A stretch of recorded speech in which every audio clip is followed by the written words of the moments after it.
I'll listen to you. Just let you do your thing.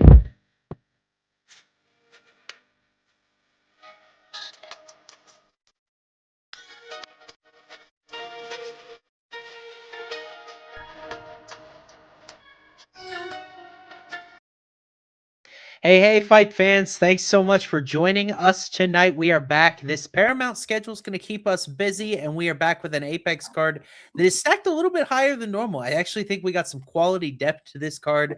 Matty, just before we went on the air, told me that he loves this card for betting, and I hate it. So we're all listening to Matty tonight. I love the props, bro.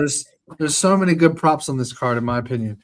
Yeah, absolutely. Thank you guys so much for coming back and joining us. We appreciate all of you fun, loyal followers, and even the ones that hate us on us in the comments. I promise I'm going to do my best not to talk over Matty, but when we're doing this remote, we sometimes talk over each other just because there's a delay like on the broadcast screen. So we do our best, but no problem there. Matty, how was UFC 325 for you down under? Volk defends his title, sort of enters some all-time great stuff in UFC. It was a terrible card for me. I swung for the fences and I missed on quite a few.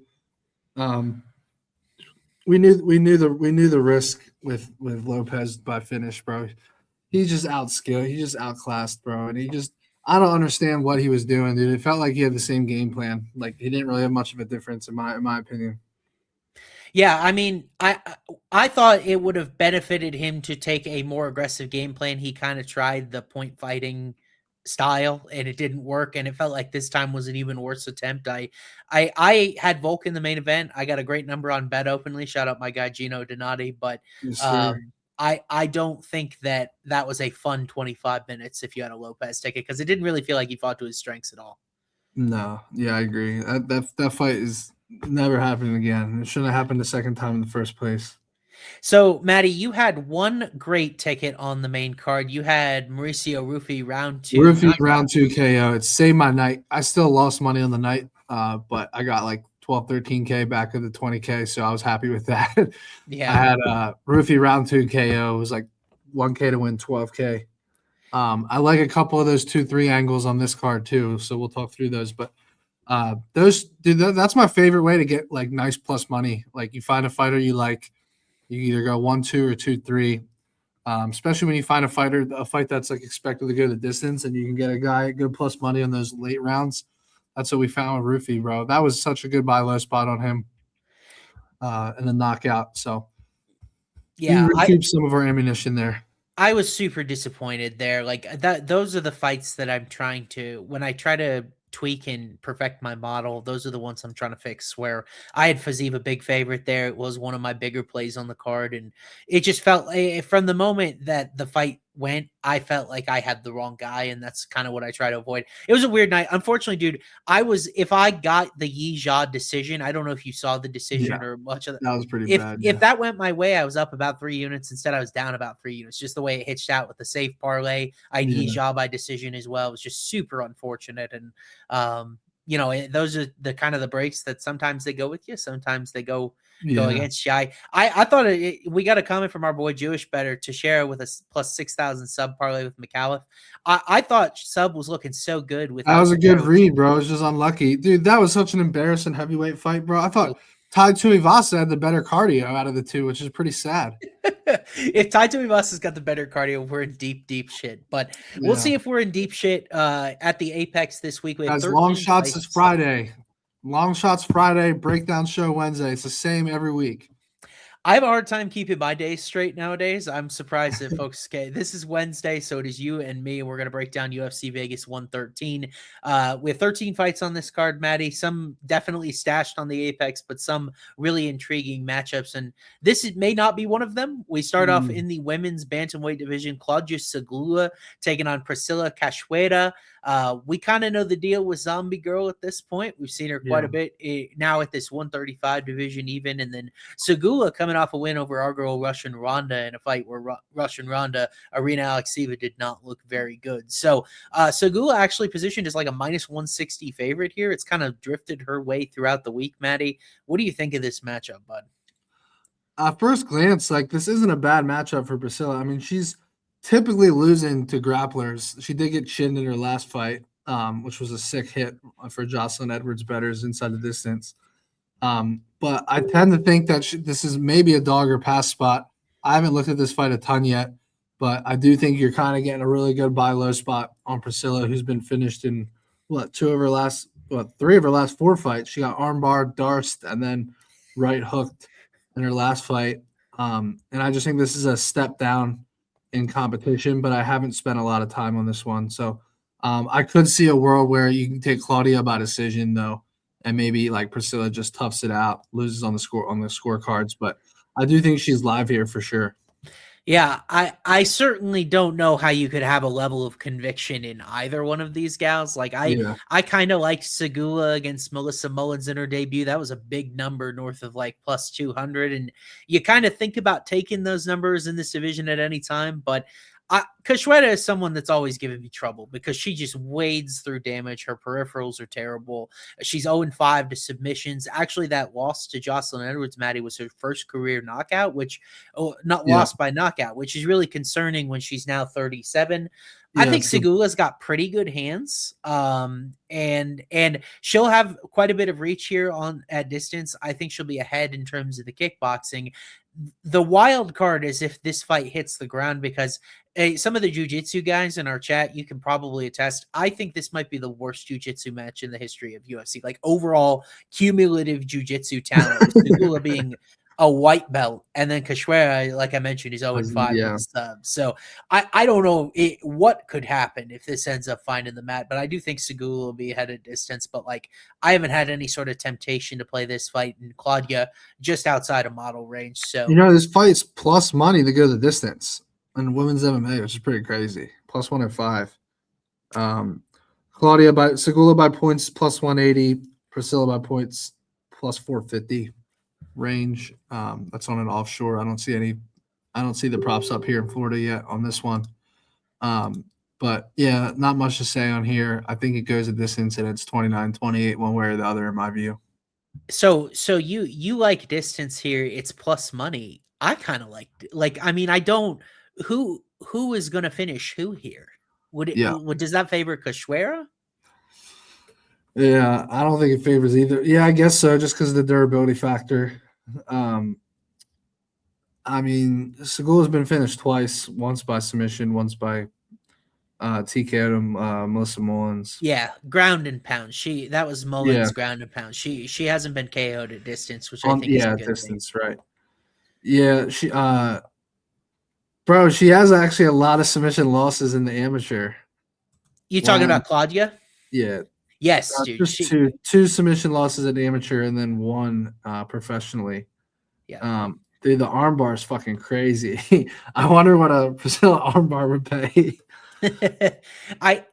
I will say I like the fact that Claudia is training with America Top Team. I think it's maybe the best gym in the sport. Yeah. I feel like their women's program is evolving as well. So Sygula is someone that caught my eye just because of how bad Mullins was at distance. I gave her a shot on the debut, but man, minus 166 is a little steep. Maybe I do circumvent that with a Claudia by points sort of angle, but I don't know, man. This first fight, you can have it. Yeah, I like Sygula by decision, but plus 180, maybe. We'll see. Why don't we move on to the next fight here? We'll stick with the Polish fighters here as Jacob Wilkacz taking on Muin Gafurov. We got Poland against Tajikistan here in a battle of 29-year-old bantamweights. We saw Wilkacz in his debut against Patchy Mix, of all people, former Bellator champ, get a massive upset and decision. Gafurov did the same against Rinya Nakamura on a pay-per-view last year. So this is really kind of a sell spot for both guys, but if they're sell spots together, we can just kind of evaluate the matchup. So what do you think about it? Bro, so first glance, this is like one of my favorite submissions on the card. I just don't know that it'll get there, but Jacob he will jump guillotine. Like if he's jumping guillotine against Patchy Mix, he will do it here 100 times. I think Gafurov's going to try to just strike for 15 minutes here, but I mean, Jacob can make this ugly and try to make this a grappling match at some point. He's going to strike with him too, but he's got the reach advantage. He's more physical. He's got way better submissions. Patchy, by the way, I DM Patchy, and Patchy said that he's like, that fucker has a nice guillotine. He said, take the sub at plus 300. So there's some slightly inside information for you guys. Yeah. I like the sub at plus 300. I really do. I think if he doesn't get the sub, he might lose a decision here. Yeah. I have to say, Gafurov's win over Nakamura was one of the most stunning ones for me because I thought there was an athleticism, a cardio difference, and Rinya just really did not have a good performance start to finish. Gafurov is still a guy that I think has substantial cardio issues. He's not been the most efficient in terms of his wrestling, just 26% takedown accuracies. And what happens when you have guys that are not super great about getting fights to the ground? They don't have clean entries against a super long guy with a great guillotine. I'm totally with you here. This is sort of one of those things where Gafurov was like minus 110 or so earlier in the week, and now he's one of these favorites that's appreciating. We see CLV get trampled all the time, and when I look at it in this matchup, I see Wilkacz as an athletic guy. I do not feel like Patchy Mix was not UFC caliber. It was not one of those things where you look at some of the wins he had in Bellator. He was a good fighter. Yeah. I tend to believe a little bit more in this Wilkacz kid and his athleticism and his grappling. I think he's good. That he might be legit compared to Gafurov. To me, got the fortune of a guy that didn't perform very well, and then a Kyung. And Patchy's durable. We have to give him that credit. I mean, he went the distance with Bautista and Jacob, and at the end of the day, those are Barriault. Bautista's a great fighter. He just got tough matchups. He got a really underrated guy in Bautista, and then he got a guy that nobody really knew of in this guy here. And it was just, I think it was one of those things where the UFC was just paying him a lot of money, and they was like, it's just not worth it after those losses. So, and it was a close fight. I don't know that, he won or lost that fight. It was I think it was a split decision. But I either like Gafurov decision here or Jacob by sub would be the two angles I'm looking at. Yeah. I can't help but feel like Gafurov is going to put himself in a precarious position after it felt like he fought Nakamura perfectly. Yeah, that's fair. Yeah, I really love this sub, but after like talking through it, and then even I saw Hey Jive likes Gafurov, I'm fucking scared, bro. But I do think it's sub or bust. It could be sub or bust for Jacob here. Let me see how big this number closes on Friday, because then Gafurov is going to find a way to lose in the stupidest way possible, because that's how CLV works. And Sebastian Zazale, easy for me to say. Sorry, I watched the fights on silent, so I didn't actually get a great pronunciation of his name. I love the kid. I thought he fought great against Nakamura last week until he got kneed in the face in the third round. Oh, it was unbelievable, dude. I had him by decision. I was counting my money already, and then he got fucking chinned in the last 60 seconds, bro. It was unbelievable. Yeah, and I knew Nakamura was a good opponent for him, but like, man, losing it that way was brutal. Patchy allowed to bet it now. Maybe he is going to dive in on Wilkacz sub plus 300. All righty, Matty. Why don't we dive into? We have our favorites around here. I think the last one was Waldo Cortez Acosta. We have been big fans of the Joker, Kong Wang, from China. And she's got some fans this week. She's minus 340 here in this matchup right outside the flyweight rankings against Eduarda Moura. Matty, I've been on these ladies a lot, both of them. So as they've kind of they've gone to battle here. I have a model result. I'm curious what your breakdown of this matchup is before I give it to you. Yeah, I mean, it's pretty obvious what both girls want to do here. I mean, Khan's going to stay at bay here, just fucking try to knock her head off. And Eduarda's going to try to close the distance. What's the reach? They have the same reach pretty much, same height and reach. But I think more as a sit and duck on their feet, bro. I think the speed and the accuracy is just night and day difference. I could see a 2-3 angle here for the Joker, round 2-3 TKO, just like last week with remind me, what did I hit on? Roofie. Yeah. I could see a round 2-3 TKO angle here on the Joker. I don't think Moura is going to be able to implement her grappling, and even if she does, I think Khan's good enough, bro, on the ground. I think she can get up, and she's not going to get subbed. She only got subbed in that one fight because she got clipped like crazy, and I just think this is a matchup nightmare for Eduarda. So I think Khan's a deserving minus 340 favorite here. I think she's too slick and too quick on the feet for her, and if she doesn't finish her, I think she's going to win all 3 rounds on the scorecards. Yeah, I'm very conflicted here because I've said before I think Kong Wang is one of the top 5 to 8 flyweights in the world in terms of her physicality, how good she is at distance, how accurate and precise she is with her shots. But like, The one concern I've had for her this whole time, if you look at her competition, she's gotten a lot of consecutive Bruna Brasil and Ariane de Silva and Gabby Fernandez. And it's a lot of this striking archetype where Moura is the first girl that is going to look to take her down. Now, Eduarda is someone that I also have a hard time trusting because when she was at strawweight, it's unbelievable she used to make 115 and she didn't in one of her fights. That's why they forced her to move up, is because she just wasn't making it anymore. I think some of that size and physicality has dissipated for her. She doesn't have that advantage like she did. And Lauren Murphy, you thought was a matchup that she could have taken full advantage of, right? Yeah, where Murphy had struggled. Yeah, she didn't, not only did she not get the finish, she was kind of on the ropes against a retiring 42-year-old Lauren Murphy. And that's where you say, like, hey, if Moura starts to gas and Kong Wang is putting her foot down and on the accelerator, you can see this getting ugly late. But I'm also terrified the way that Wang, when she was in bottom position, how quickly she gave up her hooks to Fernandez in that situation. And she was hurt. So, like, how much of that is, how much of that is technique? That should have been a TKO, bro. She was hurt really bad. Yeah. Part of that, though, is also getting clipped by a big counter and just not a lot of high level experience. The Victoria Leonardo knockout was awesome, but it was also Victoria Leonardo. So I'm just really conflicted here. My model, as you would expect, is well within inside range on Kong Wang. I've got her about 60% or so to win. I've got I like decision, I guess, of the outcomes. I've got it plus 143 for her. But Moura sub plus 440 is easily going to be the best prop I have on this. And like, I think if you play that tiny, it makes sense. Like maybe Kong really struggles in that area. And that's what we saw against Fernandez, but that's a prayer. So I will defer to you on this, where I don't feel like taking one of these value loser spots against one of the gals that I think is a really special talent.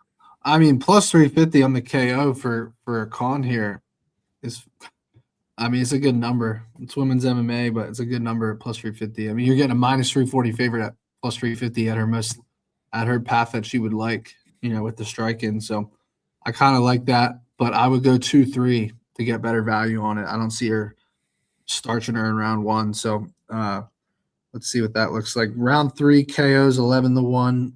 Round 2 is 9-1. So very similar prop to the Mauricio Rufy one. I'm sure we'll get a little bit longer numbers there on a U.S. book. We'll see. But even if I can get 10-1 and 14-1 around 2-3 KOs, or you could just go the round prop in case the club and subs there. But I like the 2-3 KO TKO props, I think.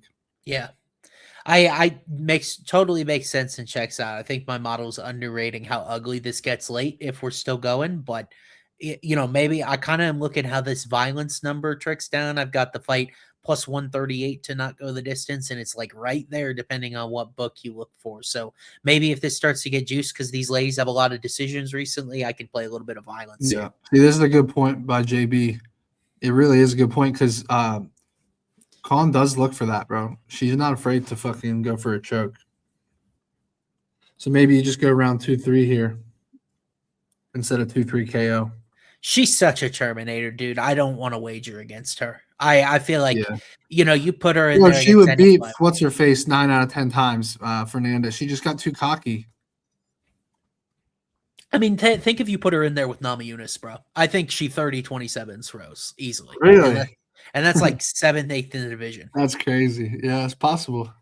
I mean, she wins almost 8 significant strikes a minute. And now I will say the competition hasn't been great, but De Silva's not a bad kickboxer. Yeah. No, yeah. The kickboxing in this matchup was a no contest. Yeah. Yeah, I'd like to see her not even kick, though. Don't give her a chance to get a takedown. Just fucking box her face off. Mm-hmm. So. All righty, buddy. Let's move forward here to this next fight up. Hey, for the first time in UFC, we're going to get both Basharat bros on the card. This first fight is the worst Basharat, right? The less successful one, if you will. I'm going to try to be kind and play my percentages, but he's taking on Saeed Nurmagomedov in a 135 clash that's pretty fun. Saeed, loser of 2 straight, but that means we get this buy low spot on potentially both of these guys. So, Matty, what are you thinking in this matchup here, man? Yeah, this is a tough one. Let me see what the prop market is on one thing I might like here. I think this is going to be Javid by points here, but it's literally plus 105. So I just don't know that I can get there on it. What's his money line? His money line is minus 130. That's insane, bro. The plus 105 on a minus 130 favorite is crazy. Especially against that's fucking insane, dude. I mean, this guy he did survive against Bryce and Vinicius. I mean, I think it hits, but at plus 105, it just sucks. I don't really like Javid Basharat, bro. Yeah, I think it's a different story with Farid, right? Yeah. Like that, they're two very different stories. I will say this is the most surprising model result of the week for me. I've got Saeed like 62% here, and he's not a guy that has fought very well all the time on a per minute basis. But what it sees is it sees Basharat now with some durability concerns. Yeah. Really, Javid, I think his best win is like Tony Gravely. If you go back and you look at his UFC record, like his strength of victory is very poor. And then Saeed is a guy that, you know, I feel like all this high level competition is going to benefit him at some point. He's really fought two straight guys that were big, physical, drained his gas tank, and didn't let him get his own striking offense off. I don't know if I trust Javid to consistently shoot takedowns like that. He certainly didn't against Aben Zahabi. He's not going to want to against Saeed's front check.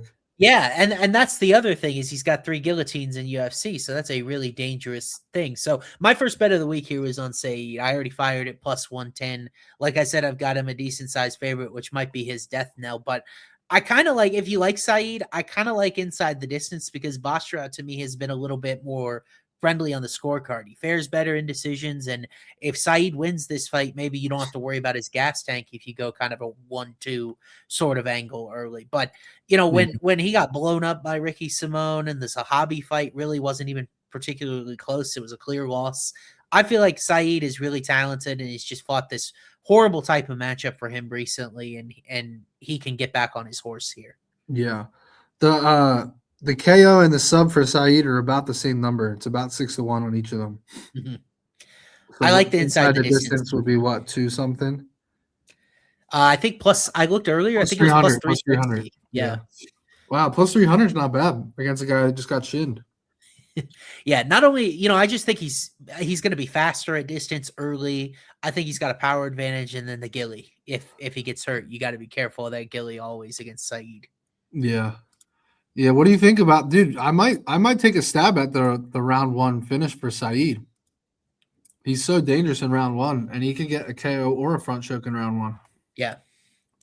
I really like him in round 1 too. I unfortunately he's kind of in this Kyler Phillips mold where it is what it is, but Kyler's a pretty good underdog. When you get his talent, you get his early finishing upside, and then the cardio concerns are sort of baked in. It's crazy he was minus 200 something against Jonathan Martinez, and now he's an underdog here. Yeah, that is insane. Yeah, tough fight to predict. It's kind of buy low on Basharat, but I just don't believe in him in the first place. Yeah. I think Saeed early, or maybe even Saeed on the scorecards. I think Saeed could even win the first 2 rounds and then drop the third. That's good. I like that we're kind of in alignment here because Saeed was a guy that I circled kind of right away this week. But it's a weird card where I like some dogs, but then there are others like Moura that I don't really have a desire to bet. But all right, well, let's see if we have a dog maybe we want to bet here. I don't know. I got to get your thoughts on this guy at strawweight. Bruno Brazil, the fighting nerds might be back. Bruno Brazil, technically one of those as she battles Ketlin Souza here at strawweight. We are back at the Apex and back with women's fights on the card, Matty. I think we're so grateful for it. This is a great fight, right? Yeah. What do you think about this one? Oh my God. I don't know what the hell to do with this one, bro. I do like Bruno Brazil's durability, so I don't think Souza's going to like flatline her with those overhands. She's got the reach and size advantage. I kind of like Bruno Brazil by points here. I see some people on the Caitlin Souza side. I think this one definitely does go the distance, though, and 29-28 either way. I like Brazil by points too, Matty. You and I, you know, it's been a while. I feel like it's sort of been a struggle where like key fights, we've been on opposite sides for a little bit now. I love that we're kind of coming out of the gates here. I think this is sort of a coming out party for Bruno Brazil, where she's got a length advantage here. When you always say to me, numbers can lie. And when I look at Souza's overall peripherals, they look pretty good. But then remember, she had like that beating, that massacring of Marnik Mann built in there. The rest of it is Yeah. very, very plain. In fact, she's really struggled to stay on her feet. Bruna Brasil is 3-0 in fights where she's landed multiple takedowns.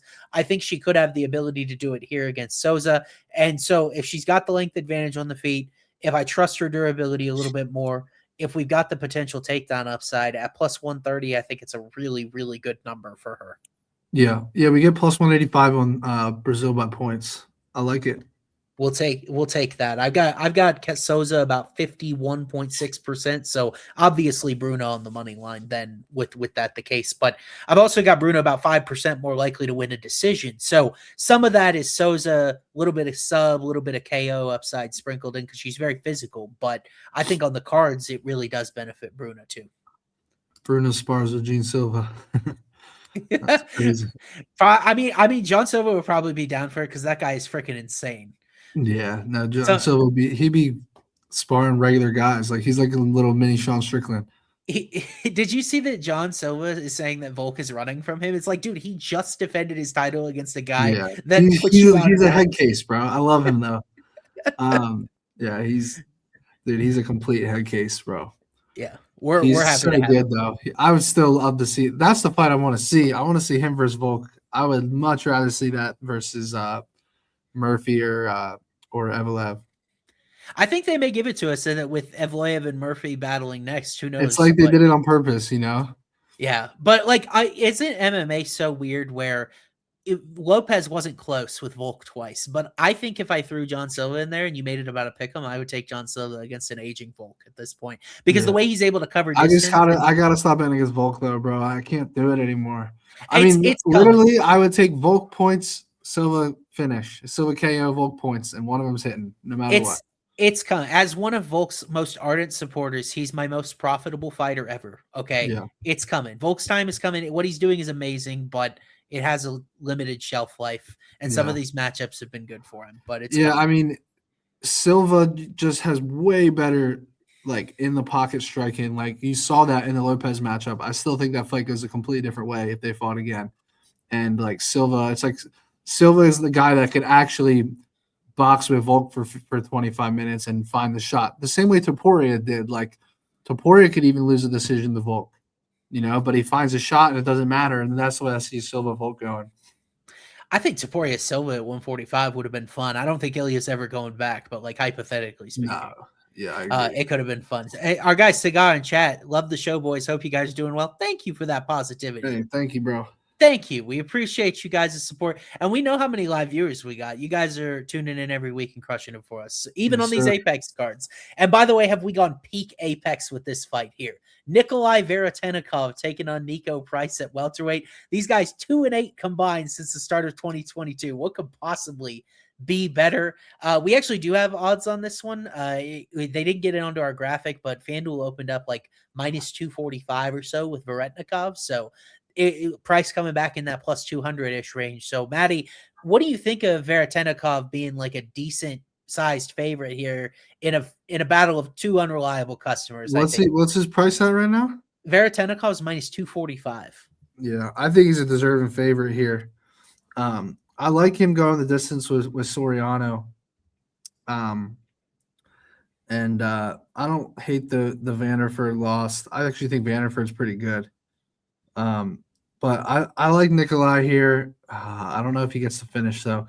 I like Nico Price's last out, and he fucking cooked me because I had Jacoby Smith by knockout, and he subbed him. It was such a frustrating fight.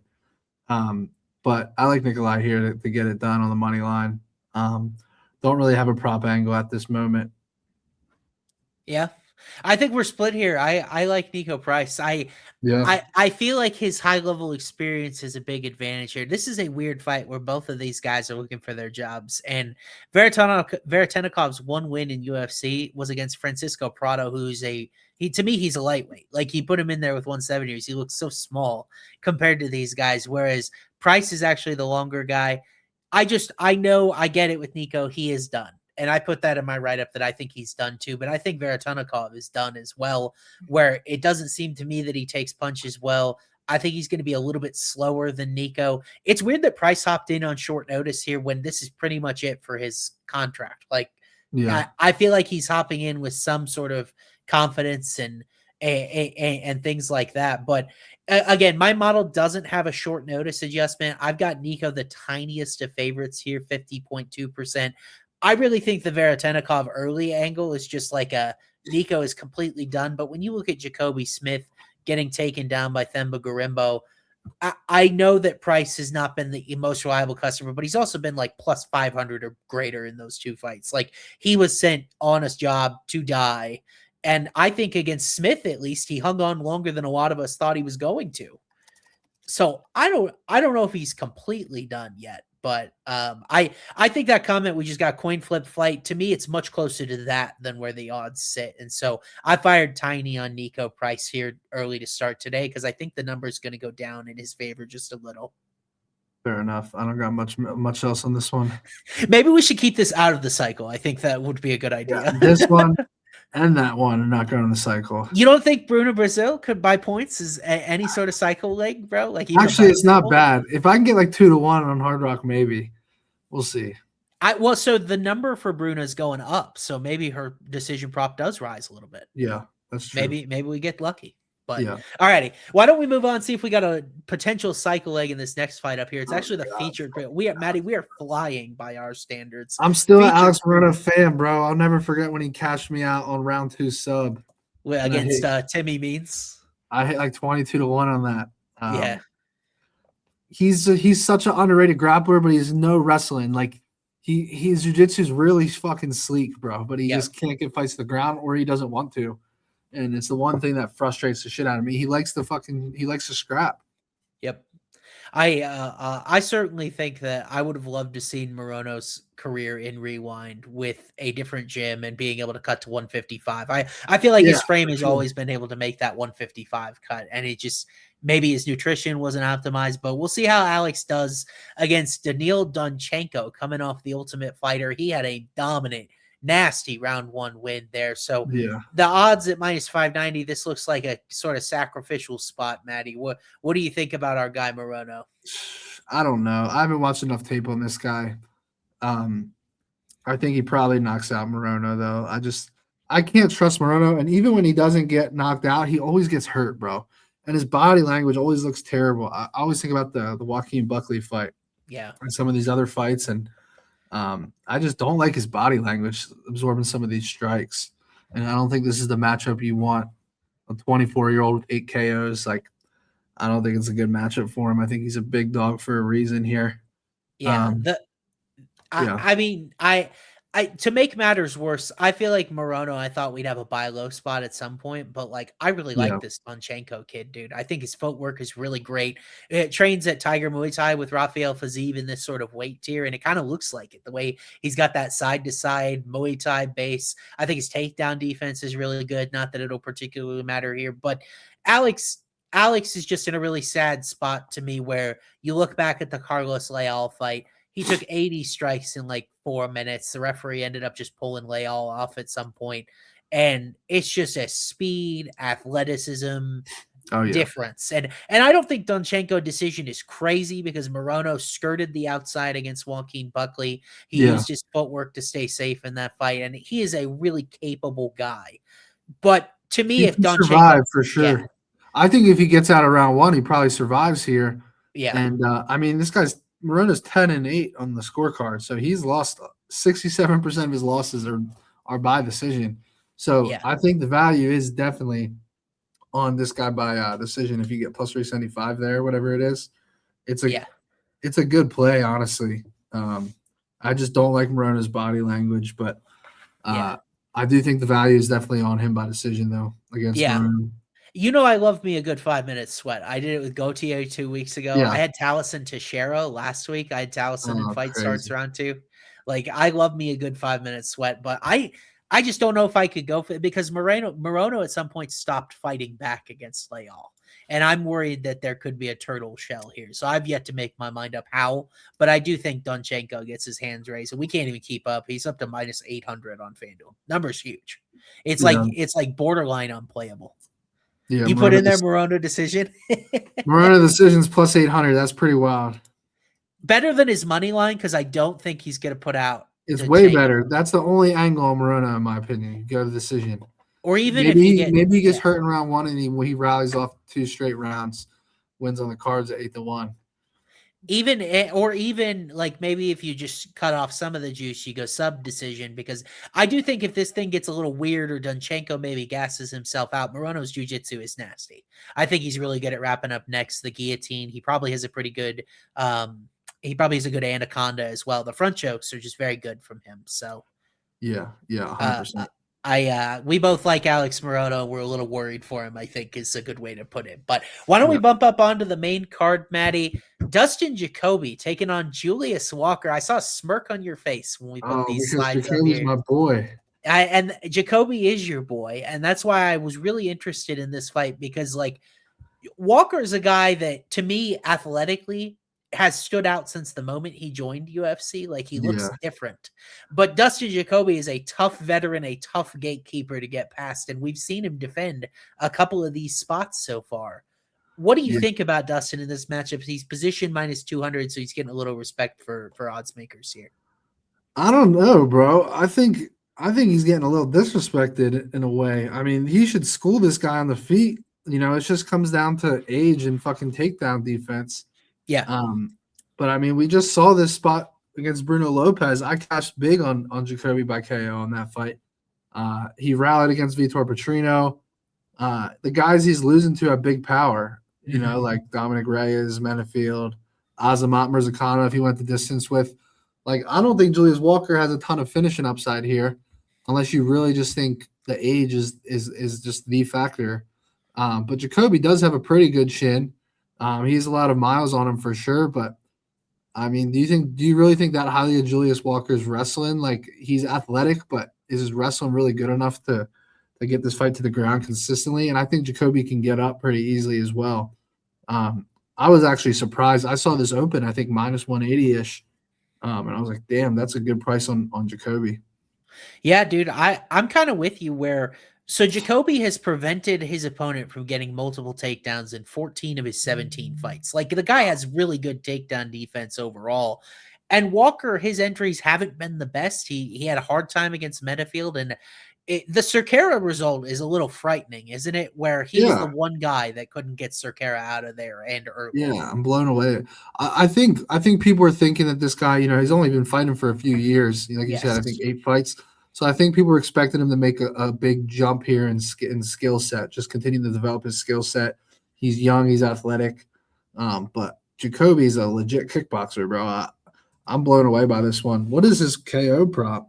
Yeah, the problem for me with the KO is that Julius has had a really great chin so far. He took some bombs from Menefield. Syrcara's a guy that hits harder. I rate both of those guys' power a little bit better individually than Jacoby, who's much more of a technician.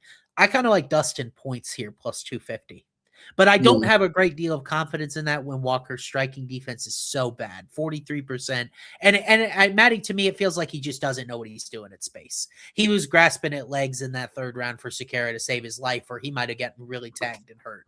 And Jacoby's a guy you can't shoot those lazy takedowns against, because he'll get up, he'll defend them. He's a huge step up in competition from Sygula. Yeah, Jacoby lost the unanimous decision against Alonso, but that was a fight where he was winning most of that fight, I believe. So I think I was at that fight live. And he got dropped. Yeah. He got dropped late, but he looked to be the better fighter, honestly, in that fight. It was very even in the striking, significant strike-wise. But I don't know. I'm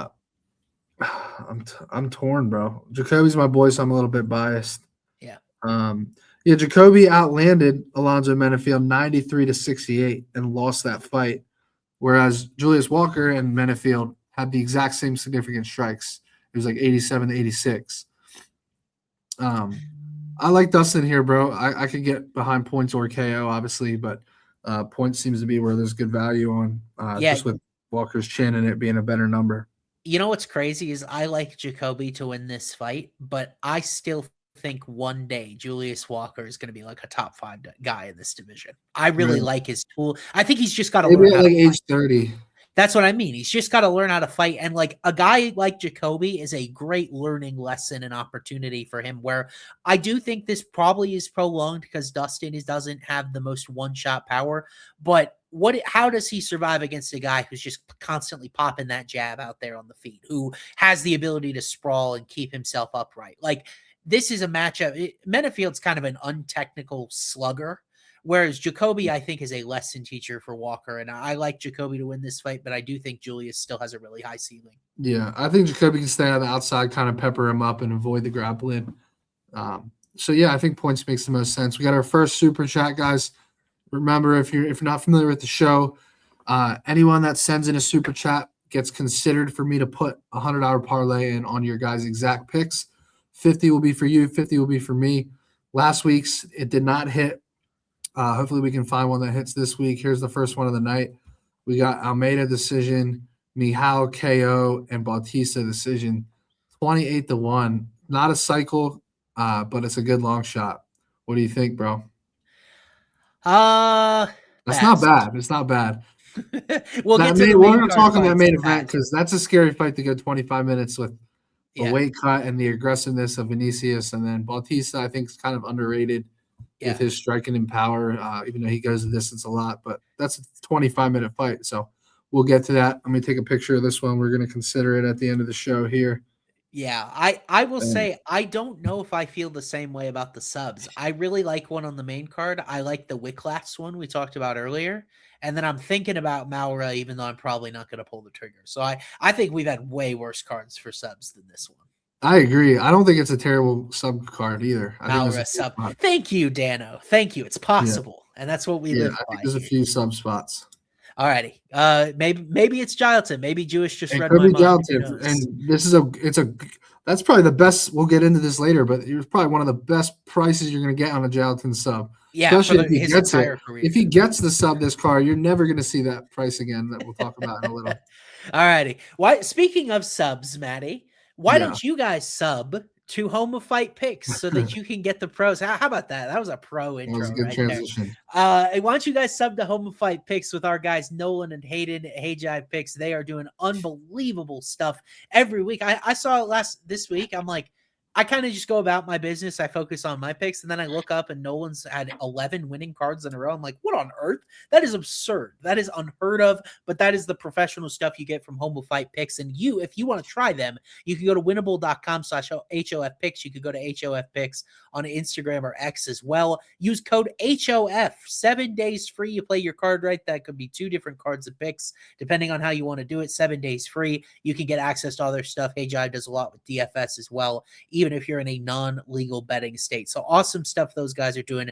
They're the real pros while Matty and I sit here and deliberate fun, more sort of degenerate type of topics at hand. But why don't we move on to our favorite spot up for the degenerates on the card here.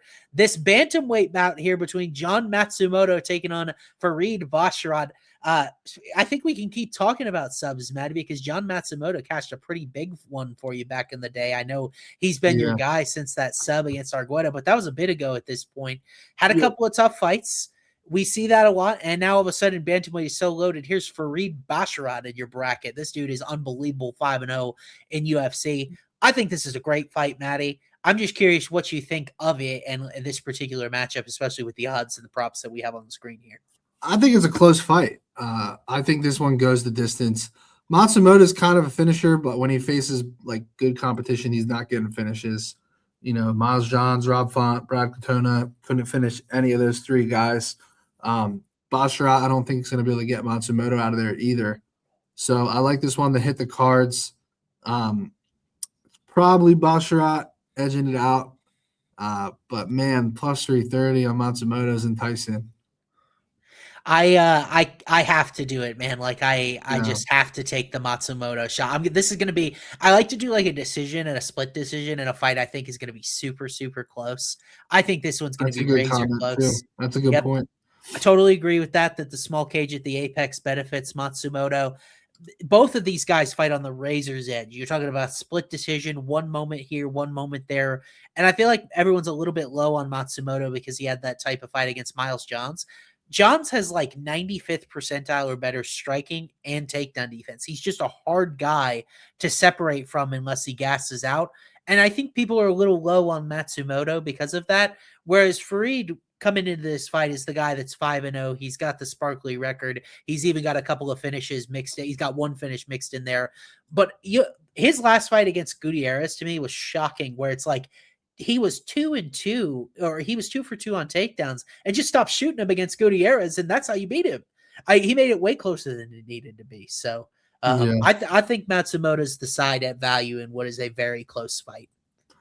Yeah, bro, you're getting a guy that's 17-1. The win on the scorecards at plus 330. It's kind of crazy against a guy who has never been finished.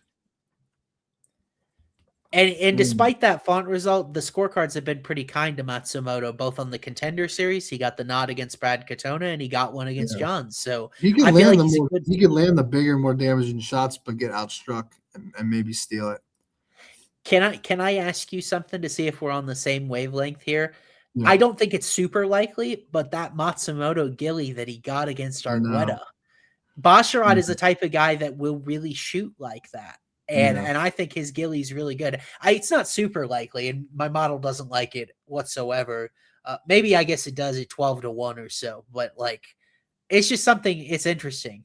14-1 on Matsumoto's sub. I think we got a great shout in the chat. Matsumoto point spread is -135. I think that's awesome, just so that he takes a round. Now, whenever I take a point spread, it ends up being 4 points decided, so I got to be careful with that. But that's a good comment. I do think Matsumoto in a tight, close, competitive decision. Will it be boring? Maybe, but I guess Matsumoto is only 26 years old, bro. He's getting better and better. Yeah, talk about a guy that's going to be. This card is kind of loaded with a lot of these prospects that I think we've kind of forgotten or buried a little bit. A guy like a Matsumoto, a guy maybe Bruno Brazil in her bracket, Wang Kong because she hasn't had the super dominant finish in a bit. Like, I think there are some sleepers for guys that may end up being real forces in their divisions. Fair enough. All righty, buddy. Why don't we talk about the most unlikely fighting nerd success story? Michal Oleksiejczuk taking on Marc-Andre Barriault at middleweight. This one's tough for me. I've really liked both of these guys for a long time. Michal has really made a resurgence since training with the nerds and helping his grappling out a little bit. And Barriault is a guy that is always down for a good scrap for, against, or otherwise. So, Matty, what do you think with Oleksiejczuk? One of the larger favorites on the card here at -430. But that's what that fighting nerds high, that steam will do for you. What do you think of the number here? Yeah, I think this is the easiest KO on the card, bro. I think Michal is fucking dialed in. I think this guy, he's always been nasty on the feet. Yeah. I think he's locked in at middleweight, bro. I think this guy's fucking good. He's improving so much of the fighting nerds. I think he gets him out of there in round 1 knockout. I think it's similar to the GM3 fight. I just like him to get it done on the feet here in rounds 1 or 2. Yeah, I don't have a dissenting opinion. This is the fight of the week where I'm kind of throwing my model in the garbage can because I think it's just not going to rate Oleksiejczuk's improvement enough, if that makes sense. Where he's a completely different guy than he was at 205, and when he wasn't training with the nerds and had the ability to stay on his feet. Like that Meerschaert fight might have been a loss for Oleksiejczuk earlier in his career, where he ended up on the ground in some sloppy exchange and then he got his limb caught by GM3 or something. But I'm a little worried about Barriault's chin at this point. When you look at the Stoltz-Foos fight, I liked him a little bit against Nurmagomedov, but he was really hanging on for dear life. And he got outstruck 93-39. But Michal's more of a killer than Shara. Like, Michal's gonna march you down and knock you out, where Shara's on the back foot, just piecing you up and just being so technical and fast. Michal's gonna march you down like a Terminator. So I think this is a great KO spot. I'd pay the -200 here. I think it's value, as sad as that sounds. I kind of feel like Oleksiejczuk's the guy, though, if he doesn't get it early, he has a tendency to go points. So like I feel like you can go round 1 KO here, and then if he doesn't get it, it probably is like a longer fight. I don't see him as a mounting damage sort of guy. When you look, 1.68% knockdown rate is 98th percentile in this division. It's big power. Yeah. When he hits guys, they fall over. Now, I Bro, will he say, almost knocked out Kevin Holland. yeah, Like, who does that to Kevin Holland? Nobody. Like, this is round 1 KO written all over it. I wonder what the round 1 prop. Mikhail round 1 KO plus 130. There you go. I'm playing it. I think so. My gut has just opposed my model in this situation, and I think when you take away some of the sub stuff that Barriault might have had earlier in his career, there's just not many paths to victory. When Oleksiejczuk's not really a guy that slows down particularly either. Shoot, who knows? Can you imagine if Oleksiejczuk went out and grabbed a sub himself? How absolutely crazy and insane that would be. But if that happens, then take yeah. my money. Yeah. I think Mikhail at minus 400 is fucking free, bro. I don't think it's a bad price. Oh, I just don't see a path. Yeah, it's tough for me to see a path, but there are enough like red flags that if I played or parlayed that and it went wrong, I would be so upset with myself. But I think I can take the small stab at the round 1 KO with you. I'll allow it. And he's got nasty ground and pound too. Like if Marc Andre tries to like grapple him up and end up on his back, he's gonna get chinned on his back. Yeah. I love how here. Under 1.5 isn't bad at minus 175 either. It's minus 175 under. That's what the graphic says. Let me see. That's crazy if that's the case, because like minus 168 I'm seeing. Yeah. Whoa, okay, so that is accurate. Whoa, well, so that sort of fight is clearly favors Michal in this matchup because he's also got a really good chin. Yeah, he's not he's been put away by grapplers, but like has he ever been finished that early by not a submission? I highly doubt it. I can't remember. I mean, he got subbed by Holland in round 1 and Michel Pereira. Pereira was the body shot to a sub, if you remember. Yeah, that's true. Yeah. That's true. Yeah, I mean, the guys he's lost to are just 2-3 levels above Marc Andre. I mean, Michel Pereira, Kevin Holland, Caio Braulio, Dustin Jacoby was a decision. Yeah, bro, this is and you still, if you play that under 1.5, you still get the Marc Andre sub upside early too, which is his only path in my opinion. Yeah, it's tough sledding for Mark when his wrestling stuff is really bad.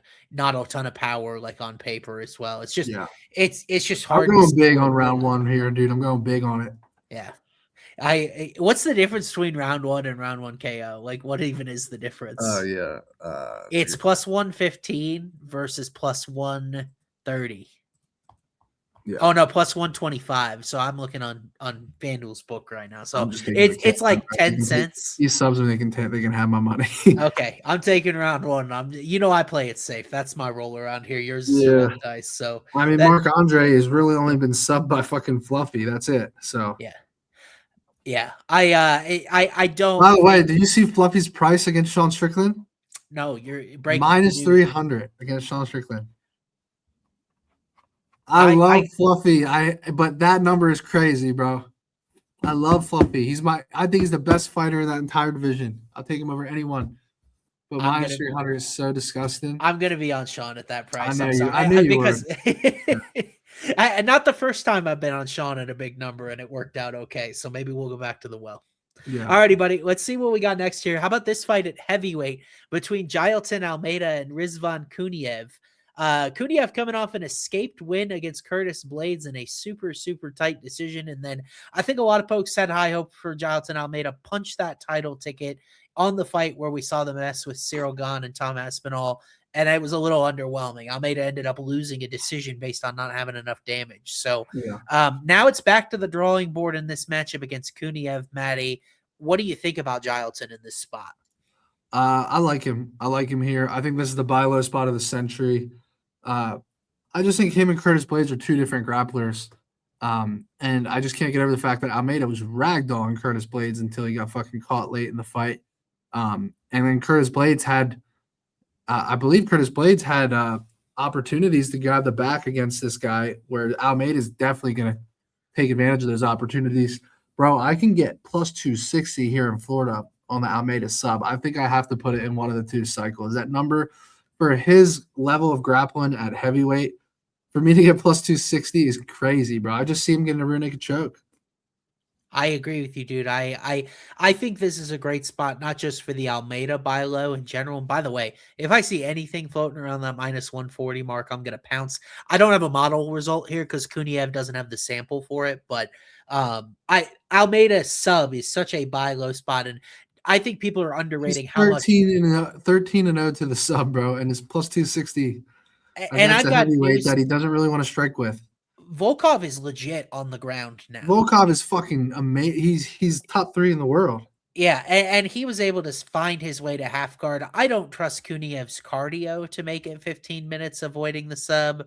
Like, we already have kind of seen this archetype of fighter against Gilton in the form of a Sergey Spivak, in the form of a Alexander Romanov. I was gonna say Romanov's kind of like the exact matchup here, but like lesser cardio and fucking. But I also think lesser danger and power early. Yeah. So what? And honestly, is this a matchup where Gilton, if it's extended at distance, is really in big trouble? Like, we just got a comment. Gilton gets a takedown and he doesn't know what to do. He's still a lot faster than this guy. Yeah. And more athletic. So yeah, I like his money line and his sub price. I'll be on both. Matty, I love the sub here. That's why, like, if I like Wilkacz earlier and I like Almeida here, then I feel like I've got a couple of building blocks if I want to look toward a cycle. Yeah, I'm with you. Let's run it. Shoot. Well, that'll make our show go faster if we agree like that. We're having a good night. We haven't agreed like this in a long time, but it'll be interesting to see if it sticks here through this next fight here. Amir Albazi kind of feels like they're offering up his rank into a guy in Kyoji Horiguchi that we warned people. We said this guy is legit before he comes back and he fights Ulanbekov, but he gets one of the Khabib guys, and we're thinking, man, maybe this is a tough matchup for Horiguchi to get going, and boy, did he get going. A 3rd round submission, and this dude is on fire. It costing me 100,000 though. Yeah. If who did he sub again? Ulanbekov, Tahir Ulanbekov. Ulanbekov survives 2 more minutes in that fight. I had Kyoji by decision for 100K. It wasn't the last leg, but in hindsight, it would have been the leg that would have hit the parlay because the next 2 legs cashed. So if Kyoji would have went easy on him the last 2 minutes, I would have hit 100K parlay. It was the most perfect fucking cycle read ever. Kyoji literally won every minute of that fight. Yeah. And he fucking chokes him out at the end of the round. I was sweating. I knew it was that 3rd round. I was like, I'm about to get cooked. I thought it was going to be a TKO. But Kyoji's going to box this dude's head off, bro. To me, it's a matter of does Albazi survive or not. The only thing I will say is we're buying Kyoji at the highest point possible. I mean, he's up to like minus 400 if you play his money line, and the whole world knows about him now. So you're not really getting value on him at this point. But it really comes down to like, what outcome do you like? Because I don't see him dropping this fight, bro. He's ready for a title fight. Like, he wants to win this fight. Did you see they want to throw him in the Morono matchup? Kyoji told the UFC, he said, let me win this fight and then I'll fight Morono. But then they gave it to what's his face? Someone in the chat. Lonnie Kavanaugh. Lonnie Kavanaugh got the fight. Yeah. Kyoji's a fucking animal, bro. I met him in person at one of the RAF events like a couple months ago. Cody Durden like towers over him. He's a small guy, but he's so skilled. He's just so skilled. This is no contest on the feet, in my opinion. Yeah, I will say the thing that gives me a little hesitation is that, like you said, it is like the highest of highs for Kyoji. Exactly. And you could not. And well, the thing is, it's also the lowest of lows for Albazi because he looked really bad in the Morono fight. He had a big long layoff before that. I don't really know what to expect from him at this point. When he was the guy that I had circled when we had the Alessandro Costa late finish, a lot of people think he was on the fortunate side of that Cachoeira France decision, but it was at least somewhat competitive. I don't think he would have got the nod now in 26 the way we score striking versus grappling a couple years later. But I don't know if Albazi, on paper, from his prior tenure in UFC, Horiguchi had a 54% takedown defense. He did much better than that against Ulanbekov and stuffing the shots and even eventually finding the finish there. Albazi, I think, does have a path to getting takedowns in this fight, controlling and stalling as much as he can. He's going to be holding on for dear life. If he wins on the scorecards, that's how he'll do it for sure. But yeah, exactly. But then then he's got the damage versus control sort of element working Yeah. against him too. So I think I like Horiguchi here as a straight pick, and that's why I don't really make straight picks because it's not that interesting. But I will say the line is probably a little wide. Yeah. Do you prefer paying like -130 on Kyoji by decision, or do you want to take a swing here at like the knockout plus 550? I'm almost there on KO. I've got KO plus 597, and that's while having Horiguchi at -188. Yeah. So relative to the way the odds stack up, I'm a little bit more KO than decision. Yeah. All right. We got a $6.99 super chat. I think people are just getting smart, bro. They know now to like, if you buy a super chat and you gear it towards something that I'm already kind of aligned with, you have a good chance of getting picked here. I like this one a lot, bro. Wang KO, Almeida sub, Matsumoto decision. 50-1 odds. That is probably going to be the one I choose unless someone submits a better one in the next 5 or 10 minutes. But that's a really good cycle. That's a solid cycle. You're going to be sweating probably a split decision on the Matsumoto fight, and then you're going to be sweating Wang KO if she has to really go for it and maybe get a standing TKO or something. But I think 50-1 on that is nice. Okay. I just also want to point out, I don't know if that's $6.99 US because it says Canadian. It's Canadian, dollar. yeah. But I don't know what the exchange rate is right now, but we appreciate the super chat nonetheless. I think it's 5 US. I don't know though. Why does YouTube do that? Why would they not? I don't know. Whatever. Alrighty. I like the way that framework looks as well, even though I'm a little scared of Wang KO, but I'm all in on the other two legs, so I think that's good stuff. Canada dollar is shit. Let's not throw shade at the Canadian dollar, but let's get to the main event here, Matty, because you and I have not really talked about this fight at all this week, which is a little rare for us with a main event like this. It is a little weird to me that this is sort of the first Apex main event when they tried to keep this momentum rolling, because Mario Bautista is a guy that I think is just now starting to get some of the flowers for how good he's been for a long time. And Lockdog Vinicius Oliveira, the highlight knee knockout followed by taking out guys like Kyler Phillips and Saeed. By the way, that highlight knee is the most overrated KO in the entire UFC. Because that dude was already dead, bro. He was dead in the waters. The fight should have been stopped before it. Sure. And he kind of just fucking ran up. Like, he's never landed that in round one. That guy was already dazed. But it was a sick highlight nonetheless. Yeah. Agreed. And that's – so now when we get to this fight, like, how do we meld these things together with a smaller sample on Oliveira? We've got the highs and lows from Mario. Mario's a -180 favorite here. So – What do you think about this matchup? Like, are those good odds to you? It's hard to keep fading Mario Bautista, bro. He's the better fighter here. I think the only thing Vinicius has going for him is this dude's a lightweight, bro. Like, he's literally could be 2 weight classes above. This guy, we posted at home a fight today. He cuts like 50 pounds to make bantamweight. It's unbelievable. I mean, he's just a massive guy. I mean, he's way bigger and stronger probably here. I kind of think we should look at a Bautista 3-4-5 angle here, though, bro, because Bautista only has 3 KOs, but they're all 15-minute fights. And if Vinicius just goes for it early, he's gonna fade with that weight cut, and Bautista's just gonna box his head off. But Bautista just doesn't go for the finish. That's the problem. But man, round 3, 4, 5 here could be very attractive in my opinion. It's so funny you say that because I think I'm just the other side of the same take where I think I like Oliveira early here. Really? Where, yeah, and it's tough to say that because Mario went the distance with Umar and with everybody. Yeah, like Aldo, Ricky Simone, who we just saw has power. Yeah. He avoided the grappling with the Mon Blackshear. Like, he's just so good. He's so good. I have trouble seeing him getting steamrolled against Oliveira unless it's really just the size. But does Oliveira even like? I mean, he's not finishing everyone early, even with the size. He went the distance with Kyler Phillips, Saeed, Ricky Simone, Bernardo was in round 3, 4 minutes in. So it's like he's not putting away all those guys. Why would we think that he's going to do it against Bautista, who's been very durable? Yeah, I guess you're right. And the odds are way worse than I was expecting. This is one that I would play the 3-4-5 straight on because Bautista is underrated grappling, and if Oliveira gasses, that subs live too. Bro, the round 3, 4, 5 sub could be insane. I got to take a look now. This one's definitely up on US books. Let's see. So if we just look at the round 3, 4, 5 by itself, Bautista round 3 is 11-1, 14-1, and 17-1. Then if you go exact method and rounds, Bautista KO round 3 is 25-1, 30-1 round 4, 40-1 round 5. Submissions is, dude, the submissions are shorter.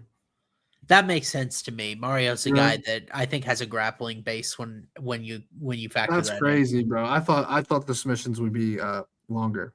I will say that I think it's been a while since Mario fought a super dangerous set of hands. Like Umar is one of the exceptions, but Patchy Mix, Even Jose Umar's Aldo. power on the feet's not that great. It's just his kicks. Aldo hadn't had a knockdown before the Zahabi fight in quite a bit. Ricky Simone, no. Damon Blackshear, not really. Guido Canetti, Benito Lopez, Brian Kelleher, Jay Perrin, and then Trevin Jones, who he lost to via KO. And to me, Oliveira is a big guy that marches you down. He goes forward. I don't think that he's got necessarily the knockout luck that he should have when he has a 0.6% knockdown rate, so it's kind of high. I just have this gut feeling that this main event is about Oliveira, and he is this super big physical guy that is able to wade through Mario and pick up a huge statement win here. I've been unable to shake that. My model, I have no idea where it feels like it's destiny. It just doesn't make sense logically to me. Agreed. But again, this is a spot to do it. I didn't think Gaethje decision made sense logically, and then I watched it happen, and it was kind of crazy. But I agree with you that I think if this fight starts round 4, dude, oh my goodness, do you want a Mario ticket of some kind? The finishes are live. I think if it starts round 3, you want a Mario ticket. Yeah, because Oliveira's cardio is going to be a problem cutting that much weight, and that's not going to make him great in 5 rounders, especially as he moves up. Yeah, no, so fair enough. It's guys, there's only been 2 super chats the whole show, so. You have great odds of getting featured for the parlay and getting me to put $50 on it. So submit your super chats right now. You have 5 minutes to do so. Here's one coming in. We got Almeida sub Miguel round 1 KO. I can't go point spread. That's the problem. But I'm still gonna consider this one. Who's Justin? Oh, this is P's picks. What's good, P? Who's Justin? Oh, what's this, 4 legs? 5 legs? I think it's 6. But Almeida sub, Mihal round 1 KO. Oh, Dustin Jacoby. Dustin Jacoby is who he means. Dustin. Yeah, this one's crazy, bro. Gene Matsumoto plus 3.5. We'd have to remove that leg. Juan KO, Mario decision, Justin KO. That's crazy. Oh, that's 290-1. He wants the most out of that $50 you're gonna throw on this. Yeah, that's insane, bro. You guys, if you want to submit a super chat, now's your chance. You got 3 minutes to do so. All right, well, I'll consider that one. I still like the second one the best today, boys. The cycles just hit home for me. So if you submit a cycle, you have a great chance of getting picked here. I thought that guy put a really nice parlay together. Big Maple. If Big Maple's hanging around, I think we're good to call it for him. I think he did. Bautista sub is very short, bro. Plus 300. Mario's been underrated for so long. His grapple was very good, yeah. Yeah. I just worry about the guy that was hanging on for dear life against Aldo and trying to keep him out of space. Mario's 6-1 to the submission. He got armbarred once against Corey Sandhagen back in 2019. Wow. Wang KO Would you take Mario and pick him against Corey Sandhagen? No. Yeah. I think Corey wins that fight. Just way better at managing his footwork at distance. I think his takedown defense has gotten better. We got a baby super chat. Guys, you got to put odds and payout on it, or I'm not going to take it. Gene decision, Almeida decision. What is that going to be? That's going to be like 15-1 probably. Yep. We got Barnhill Bros. What's good? Oliveira has power for sure, but against top opposition, he goes the distance. Exactly. That's a great point. Mario at risk in the first 10 minutes. After that, he cruises the decision win. Hopefully, he cruises to a late finish because that's the angle I'm going to be playing. Yeah. Ultimately the Oliveira number is not good enough for me to really consider wanting to play it because I have On the money line, you mean? I'm looking at Oliveira points is actually where I'm most inclined to play because I've got it plus 331. It's plus 500. The knockout's a little too short, and I don't think he subs Mario. It's I very got short against a very durable guy. right. So maybe that's banking early rounds or what Yeah, have you. This is yeah, Mario's first 5-rounder too, though, which can't that's be true. forgotten. But he's looked very fresh late in 3 rounders. I agree with you. I mean, he's a very serious guy, bro. He's about his business. He's in shape. He's very skilled. He's just very soft spoken. Is he the best of the MMA lab guys? Is he better than Sean O'Malley? I mean, you just said he would lose to Sandhagen, bro. So you answer that question yourself. Yeah, but I think he is more well-rounded. You think than Sandhagen beats O'Malley. O'Malley, though? Yes, I do. Wow. That would be a weirder fight. Corey could wrestle. Corey has shown the ability to Corey's wrestle. more well-rounded for sure. But I think Mario's more. But I don't think he well-rounded can than wrestle O'Malley. Bautista, though. Honestly, give me round O'Malley, one. yes. Give me round one Kyler Phillips over both of those dudes. The problem is he gasses like crazy after that. Yeah. Alrighty, buddy. You ready to build some parlays and give the people what they came here for? Let's do it. All right, let's lock in yours first. The safe part. Dude, I won't lose a safe parlay in more heartbreaking fashion than that Yijia decision. I got up from the television. Wow, I did not even consider the fact that I could lose that decision. It was not even like I'm like, bro. He was looking so good, dude. That's a good buy spot on him for future fights, though. And dude, Con Ofley, he got us again somehow. That guy is just a money taker for us. We cannot get away from him. I got to be careful with him. But let's take a look. So, what were some of the more interesting angles you and I were talking about? I think we got to put the fight not to start round 3 in the Mikau fight in the safe parlay. Okay, yeah, because it's minus or just under 1.5, whatever you prefer. But that fight is not starting round 3, bro. It's minus 280 to not start round 3. And yeah, I mean, I like under 1.5 for a better price, but that's your call. My model likes the over there, though. Oh, then no. All right, we got one more super chat here. Guys, you got to remember, you got to put the odds in the super chat, or I'm not going to pick it. KO decision sub. You got to also specify Farid. Okay, I thought it said Basharat. All right, I'll look at that one, but again, make sure to put the price in the super chat, boys. Okay, I think I've got it, and I'm gonna see if you agree with me here. Okay. Yeah. Dustin Jacoby money line, and Basharat Matsumoto goes the distance. What's it pay? Minus 105. All right, let's run it. By the way, guys, I owe you guys. I owe you the ladders coming. I forgot last week. I was in Alabama visiting my buddy, and I completely forgot. So I am going to start the ladders this week. We're going to do 2 ladders on this card. Well, hopefully 2 if the first one hits.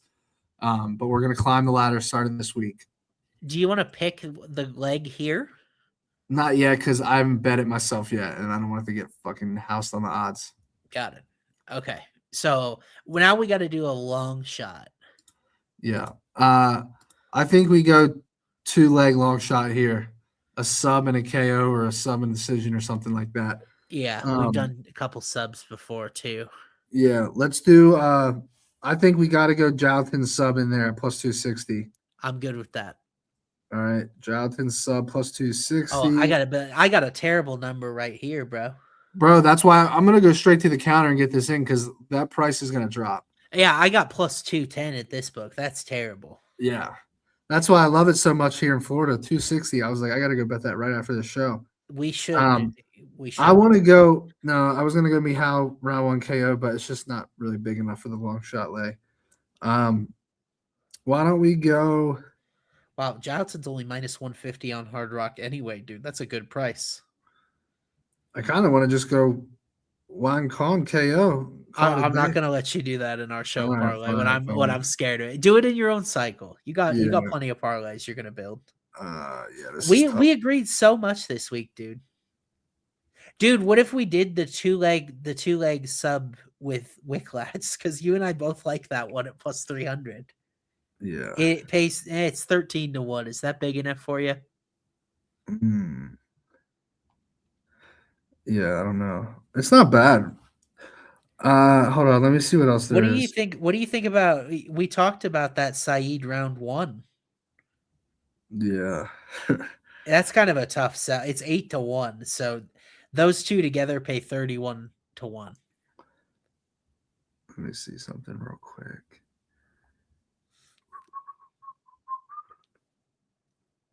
All right, I'm down for Jacob sub. Let's do it. Okay, and it's 13-1. Yeah. We've had good success with the 2 subs. I'm gonna type this in. And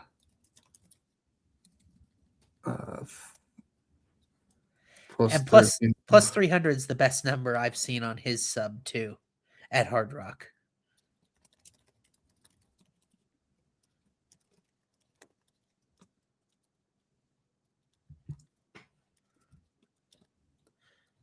Oh, they're right. Hey, we got some good we could have done Bruno points in there. You and I both like that one a lot. Ooh, yeah, but it's just not. It's plus 185. Yeah, it's not. Oh, so it's +1. That's not a good number. I would have if we were gonna go that route. I'd rather just go Mihao round 1 KO. Yeah.